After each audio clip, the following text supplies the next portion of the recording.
Mike, here we are at sunny Bala. The team has lost 2-1, but it's a pre-season friendly, so how important is the result, do you feel, at this stage? It's always very nice to win, but it's more important about having minutes and players getting themselves back into the game. Get rid of that ring rust, as they say. Yeah, it was quite an interesting performance. I think we switched off after about 20 minutes, and I think that it's one of those ones where you could see that we were playing well within ourselves.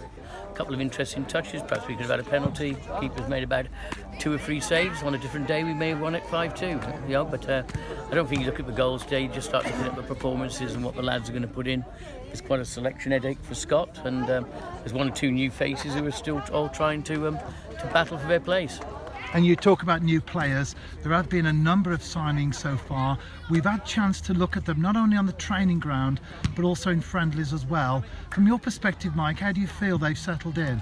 Well, it's still early days yet. Obviously, from first glance, everything's looking rather exciting. Some great touches on one or two of the lads, and there's a lot of enthusiasm there. So it's going to be one where the proof will be in the pudding over the next few weeks as we get this final build-up for the European game. And you've already mentioned Scott Rusco. You put your faith and trust not only in Scott but also Steve Evans.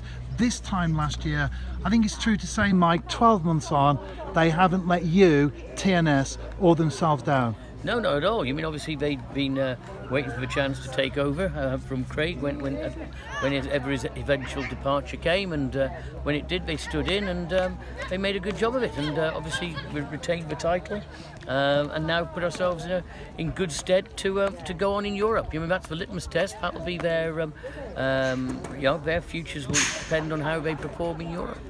And you mentioned Europe, Mike. That was my final question. I know that your personal ambition is to see TNS in the group stages of a European competition. Do you feel that possibly this season is the best chance yet? Every season's the best chance you've ever had, because it might be your last chance. So yeah, we've got a lot of hard work to do. We've got some tough opposition. I'm never going to count chickens before they're hatched, but I just hope that we're prepared properly, and if we have, then it comes down to 11 men against 11 men. TNS owner and chairman Mike Harris, thank you for your time today. Thank you.